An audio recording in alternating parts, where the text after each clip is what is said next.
بعد جب نانا سجدے میں تھے میں جا کر کے اوپر بیٹھ گیا، میرے نانے نے مجھے اتارا نہیں، سجدہ لمبا کر دیا ہے۔ سیدہ نے کہا او میرے بیٹے، تم نے نبوت کا لحاظ نہ کیا، تم نے نبیوں کے سلطان کے کندھے پر جا کر کے سجدے میں نہیں بیٹھنا تھا۔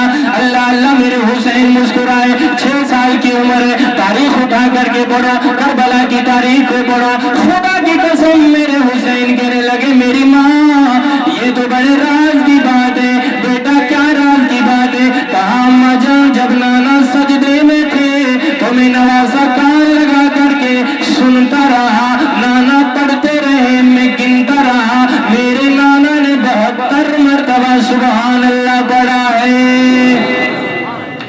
بیٹا 3 بار یا 5 بار سبحان اللہ پڑھتے، اتنا کیوں پڑھوا دیا آپ نے؟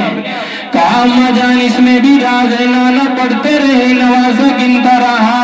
بیٹا راز کیا ہے؟ جواب دیا میری امی، میرے نانا نے 72 مرتبہ تسبیح پڑھی ہے۔ ایک وقت آئے گا کربلا میں یہ نانے کا نواسہ اپنے 72 جانثاروں کو قربان کر کے نانے کے دین کو بچا لے گا۔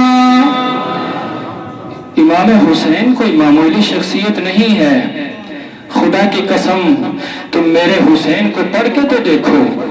نبی کے نواسے کو یزید کی حکومت کا باغی کہنے والوں تم کس اندھیرے میں ہو؟ نبی کے نواسے کی شان تم کیا سمجھو؟ ارے جب نواسے کی شان یہ ہے تو پھر خود عالم تصور میں آنکھیں بند کر کے سوچو، مدینے کے تاجدار، نبیوں کے سلطان جو عرش عالم کی بلندیوں پر ایسے گئے۔ جب ہم جہاز میں سفر کر رہے تھے میرا ایک ساتھی کہہ رہا تھا حضرت ان نالائکوں کی سمجھ میں اب بھی نہیں آ رہا ہے، مجھے بتاؤ جہاز کہاں پہنچ گیا ہے تو معراج کی رات نبیوں کا سلطان کہاں گیا ہوگا اڑتے ہوئے۔ میں نے کہا یار تمہاری فکر پر قربان جاؤں کہ اس وقت ہم کس جگہ پر ہیں، لیکن تجھے اس عالم میں بھی آمینہ کا لال یاد آ رہا ہے۔ تو خود سوچو جب نواسے کا یہ عالم ہے تو پھر نبیوں کے سلطان کا عالم کیا ہوگا؟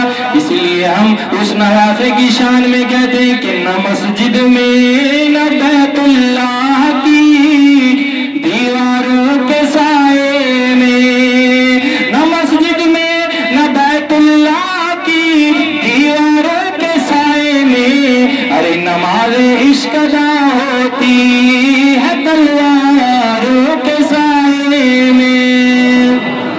اللہ تعالیٰ آپ کی محبت